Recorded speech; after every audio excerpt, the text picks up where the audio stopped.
जय श्री राम दोस्तों।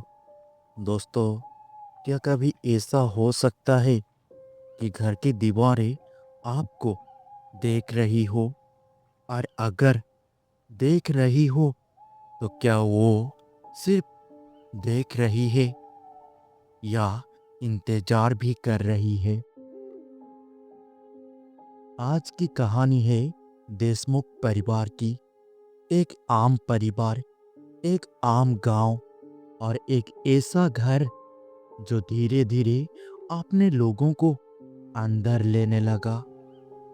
ध्यान से सुनिएगा, क्योंकि इस कहानी में कोई चीख नहीं होगी, कोई अचानक डर नहीं होगा। बस एक एहसास होगा कि कोई दीवार के उस पार आपको सुन रहा है और शायद इंतजार भी कर रहा है।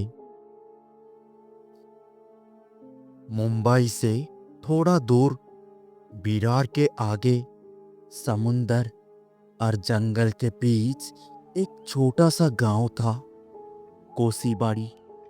यहाँ हाई राइज बिल्डिंग नहीं थी, सिर्फ पुराने मकान, नीम के पेड़ और हवा में नमक की हल्की सी गंध जो समुंदर से आती थी। इसी गांव में रहता था देशमुख परिवार। रघुनाथ देशमुख, उसकी पत्नी मीरा और उनका 12 साल का बेटा गोपाल, और रघुनाथ की माँ शांताबाई। उनका घर पुराना था, मिट्टी और पत्थर का बना हुआ, और उस घर की दीवारें बहुत मोटी थी। इतनी मोटी कि बाहर की आवाज अंदर कम आती थी, और अंदर की आवाज कभी कभी बाहर जाती ही नहीं थी। शुरू शुरू में सब नॉर्मल था। सुबह रघुनाथ मुंबई का लोकल पकड़ता था, मीरा घर संभालती थी, और गोपाल स्कूल जाता था, और शांताबाई पूजा करती थी। पर फिर कुछ छोटी छोटी बातें होने लगी।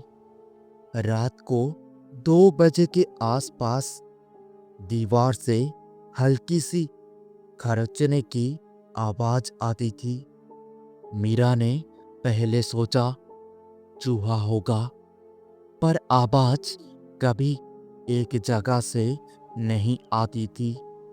कभी रसोई की दीवार, कभी गोपाल के कमरे की दीवार, तो कभी सीधा उनके बेडरूम के सिरहाने के पास, जैसे कोई दीवार के अंदर चल रहा हो।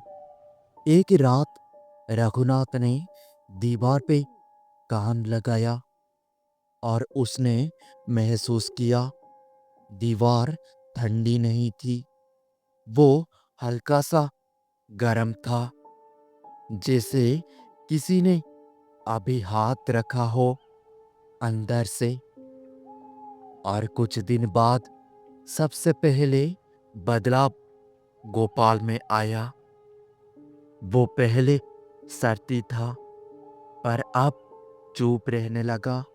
स्कूल से आकर सीधा अपने कमरे में चला जाता था। कभी कभी उसे लगता था जैसे कोई उसे दीवार के अंदर से बुला रहा हो। एक दिन मीरा ने देखा गोपाल दीवार के सामने खड़ा है। उसका हाथ दीवार पर था, और वो धीरे से बोल रहा था, मैं आ जाऊंगा, पर मम्मी को मत बताना। मीरा का दिल एक पल के लिए रुक गया। उसने पूछा, गोपाल, किससे बात कर रहे हो? गोपाल धीरे से मुड़ा और मुस्कुराया और बोला, पापा। पर रघुनाथ उस वक्त मुंबई में था। जब मीरा ने ये बात रघुनाथ को बताया, रघुनाथ को लगने लगा कि घर में हवा भारी हो गई है और रात को सोते वक्त उसे लगा कोई उसकी पीठ के पीछे खड़ा है। जब वो मुड़ा तो कोई नहीं था और एक रात उसने सपना देखा, वो दीवार के अंदर खड़ा है और बाहर से मीरा और गोपाल की आवाज आ रही है, पर वो चीख नहीं पा रहा था। उसकी आवाज दीवार ने सोख ली। सुबह जब वो उठा तो उसके हाथ पर मिट्टी लगी थी, बिल्कुल वैसे ही मिट्टी जैसे दीवार के अंदर की हो। शांताबाई रघुनाथ को देखा, लेकिन वो चुप थी, पर वो सब देख रही थी। एक शाम उसने मीरा को बुलाया और धीरे से कहा, ये घर खाली नहीं है। ये सुनते ही मीरा का गला सूख गया। शांताबाई ने बताया, ये घर 60 साल पहले बना था और जब बना था तब यहाँ एक मजदूर दीवार के गिरने से अंदर ही दब गया था। उसकी लाश कभी नहीं मिली। लोग कहते थे उसकी सांसें दीवार ने सोख ली और जो सांस दीवार सोख लेती है वो कभी वापस नहीं देती। अब आवाज ज्यादा होने लगी। कभी रात को दीवार हल्की सी धड़कती थी तो कभी लगता था जैसे कोई उंगली से अंदर से थप थप कर रहा हो। और गोपाल अब रोज रात को उठकर दीवार के पास खड़ा मिलता था। एक दिन मीरा ने देखा दीवार पर एक निशान बना हुआ है। अंदर से खुरच गया एक शब्द, अंदर। रघुनाथ ने गुस्से में दीवार तोड़ने का फैसला किया। उसने हथौड़ा उठाया।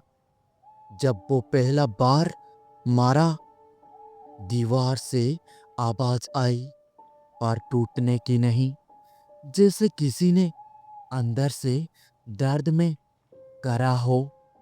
जब दूसरा बार मारा, इस बार दीवार में हल्का सा पानी निकला, नमक मिला हुआ पानी, जैसे समुंदर का हो।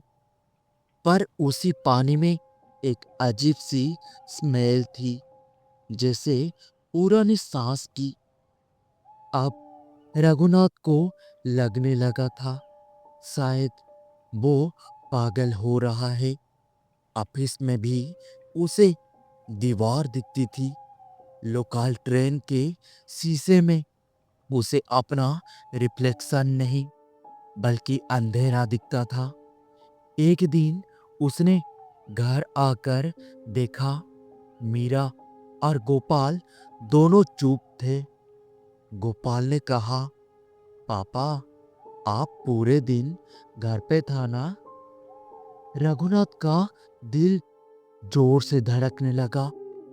वो तो सुबह 8 बजे निकला था। पर मीरा ने कहा, आप दिन भर दीवार के सामने खड़े थे, हमें देखते हुए बिना बोले। रघुनाथ का दिमाग हिल गया। अगर वो घर पे नहीं था तो फिर दीवार के सामने कान खड़ा था। एक रात सब कुछ शांत था, इतना शांत कि हवा भी नहीं चल रही थी। रघुनाथ ने महसूस किया दीवार उसे बुला रही है। इस बार आवाज साफ थी, इधर आ। वो धीरे धीरे दीवार के पास गया। उसने हाथ लगाया और उसका हाथ अंदर चला गया, जैसे दीवार मिट्टी नहीं पानी हो। उसने पीछे मुड़कर देखा। मीरा और गोपाल सो रहे थे, या शायद सो नहीं रहे थे। उनकी आंखें खुली थी और दोनों एक साथ बोले, पापा अंदर आ जाओ। रघुनाथ का दिमाग अब लड़ नहीं रहा था। वो थक चुका था। वो दीवार के अंदर चला गया, धीरे धीरे, बिना चीख, बिना आवाज। और सुबह घर बिल्कुल शांत था। मीरा ने पुलिस को फोन किया। पता नहीं रघुनाथ कहाँ चला गया। पुलिस ने दीवार चेक की, कुछ नहीं मिला। बस एक नया खुरचा हुआ शब्द, एक और। कुछ महीने बाद गोपाल भी चुप रहने लगा। अब वो दीवार के पास नहीं जाता था, क्योंकि अब दीवार उसके पास आती थी। और रात को 2 बजे। दोस्तों, मुंबई के उस छोटे गांव में देशमुख के घर की दीवारें हल्की सी सांस लेती है, जैसे अंदर कोई जिंदा हो। और शायद आप जब किसी पुराने घर की दीवार पर हाथ रखते हैं, वो सिर्फ ठंडी पत्थर नहीं होती। कभी कभी वो किसी की रुकी हुई सांस होती है, जो इंतजार कर रही होती है एक और के लिए।